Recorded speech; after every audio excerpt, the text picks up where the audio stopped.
खुलुमबाय आं उदांस्रि मुसाहारि दुलाराय बर' फरायसा आफादनि खुंगा 52 बोसोरारि थानाय जख'नथाइनि गाहाय लाइ खुन्थियाखौ दिनै गायसनबाय। फेब्रुआरि दाननि 5, 6 आरो 7 खालार सानथामनि मेहेरगोनां हाबाफारिजों खुंनो थि खालामनायनि गाहाय लाइ खुन्थियाखौ दिनै गायसनबाय। नंगौ, दुलाराय बर' फरायसा आफादनि खुंगा 52 बोसोरारि थानाय जख'नथाइ आरो उदालगुरि जिल्ला दुलाराय बर' फरायसा आफादनि खुंगा 52 बोसोरारि थानाय जख'नथाइखौ देग्लाय जथाय टंला फरायसालिमानि गेलेग्रा फोथाराव फैगौ फेब्रुआरि दाननि 5, 6 आरो 7 खालार खालि सानथामनि मेहेरगोनां हाबाफारिजों खुंनो थि खालामनाय जादों। बिनिनो गाहाय लाइ खुन्थियाखौ दिनै गायसनबाय। बे गाहाय लाइ खुन्थिया गायसननाय हाबाफारियाव बाहागो लायो दुलाराय बर' फरायसा आफादनि आफादगिरि दिपेन बर' बिथांजों लोगोसे मिरु दुलाराय फरायसा आफादनि दैदेनगिरि, जिल्ला एबसु, दख'रा एबसुनि बिबानगिरि, बानजाय आफादनि गासै बिबानगिरि आरो ओनसोलनि मेलेमजिबि सानजुमै बिथांमोना बाहागो लादों।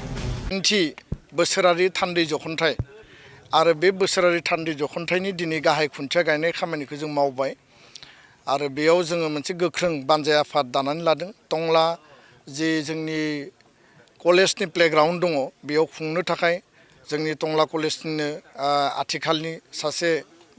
एसिस्टेन्ट प्रफेसर खोब एनार्जेटिक निपेन बर' बिथांखौ जोङो मासिगिरि महरै मोननो हादों आरो बेयाव समेस्वर बर' वार्किं चेयारमेन, अनुप दैमारि माने कनभेनर हिसाबै मोननो हादों आरो बानजाय आफादा खम समनि गेजेरावब्लाबो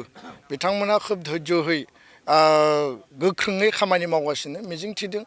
जोंनि ओनसोलनि बिटिआर आरो आसामनि गासै हारि माहारिजों लोगोसे बर' आइ आफा रायजो राजा इन्टेलेक्सुवेल गुबुन गुबुन माने दल संगठना जोंखौ मदद खालामगोन बे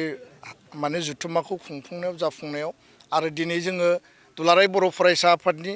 लोगो आफादगिरि सानै, गाहाय नेहाथारि, लोगो गाहाय नेहाथारि गासै सेन्ट्रेलनि टिम, उदालगुरि जिल्ला कमिटि एबसु, जिल्लानि सिंनि आन्सलिक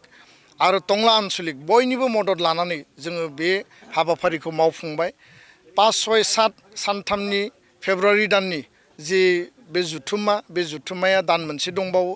आरो बेयाव जोङो थान्दै महरै प्राय 2500 थान्दैफोरखौ आसामनि, भारतनि गुबुन गुबुन बुहुम फरायसालि, कलेज, इउनिभार्सिटिनि आरो जोंनि आन्सलिक डिस्ट्रिक्टनि जोङो स्टेट कमिटिनि बेयाव हांख्रायदों आरो बिनि गेजेरजों बर' माहारिनि जिखिनि माहारिबाद, बड'फानि जि गेरेमसा माहारि थानायनि जि मोनसे थांखि उद्देश्य,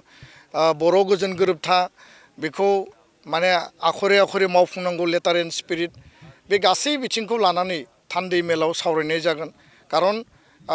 दुलाराय बर' फरायसा आफादा जोङो अराजनितिक जातीय आरो छात्र संगठनब्लाबो जोंनि इस्यु एजेन्डाया मेक्सिमाम पलिटिकेलि रिलेटेड आरो बेखौ सरकारा समाधान खालामनांगौ आरो बेखायनो जोङो टाइम एन्ड एगेन भारत सरकारजों, आसाम सरकारजों जों सावरायदों आरो बे जुथुम्माया जाहाथे बिनि सायाव प्राधान्य मोनो बेखौनो जोङो हास्थायगोन। 5 तारिखआव जोंहा डेलिगेट सेसन जागोन। मोनाबिलियाव जोङो जोंनि गेदेमाफोरनो आलारि बाथि सावनाय बा गोजोननि थाखाय आलारि बाथि सावनाय बे हाबाफारिया जागोन। 6 तारिखआव जोङो मोनसे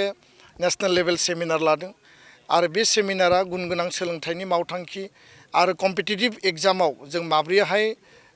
जोङो एचिभमेन्ट मोननो हायो, बर' बिजोङाव फरायनाय, गुबुन गुबुन बिजोङाव फरायनाय आरो बे सावरायनायाव आसामनि सोलोंथाइ मन्त्रि डक्टर अनुज पेगु बिथांखौ लिंनो थाखाय जों थिग खालामदों। APSCनि बारग' चेयारमेन देबराज उपाध्याय बिथांखौ जोङो अलरेडि हांख्रायबाय आरो बारग' माने लेफ्टेनेन्ट जेनेरेल माने 4 करप्सनि रिटायार्ड राणा प्रताप कलिता बिथांमोनखौ जोङो हांख्रायगोन। लोगोसे बर'नि माखासे इन्टेलेक्सुवेल गेदेमा बिथांमोनखौबो जोङो हांख्रायगोन।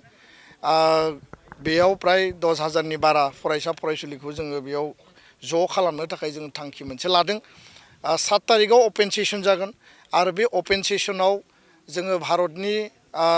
सोलोंथाइ मन्त्रि डक्टर धर्मेन्द्र प्रधान बिथांखौ जोङो हांख्रायदों आरो बिथाङा फैनो जोंनो खोथा होदों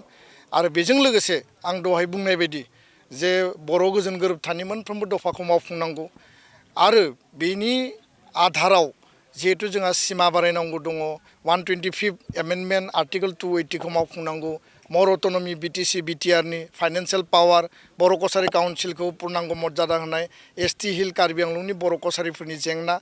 आरो सोलोंथाइनि इस्युसफोरखौ लाजोबनानै जों आसामनि गिबि मन्त्रि डक्टर हिमन्त बिश्व शर्मा बिथांखौबो हांख्रायनो थाखाय जोङो थिग खालामदों आरो बे जुथुम्मानि गेजेरजों जोङो जाहाथे बर' माहारिनि जिखिनि आद्रा थानाय जेंना जेंसि समस्याफोर दङ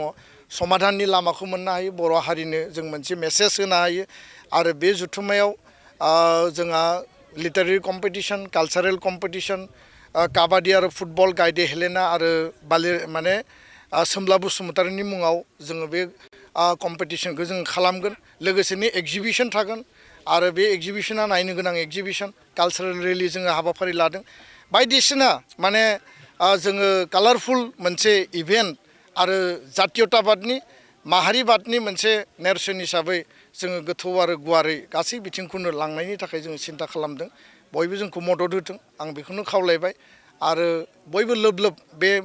जथुम्माखौ बयबो बाहागो लाफैनानै नायफैयो मदद होफैयो बेखिनिखौ खावलायबाय दिनैनि बे खुन्थिया गायनायनि हाबाफारिनि गेजेरजों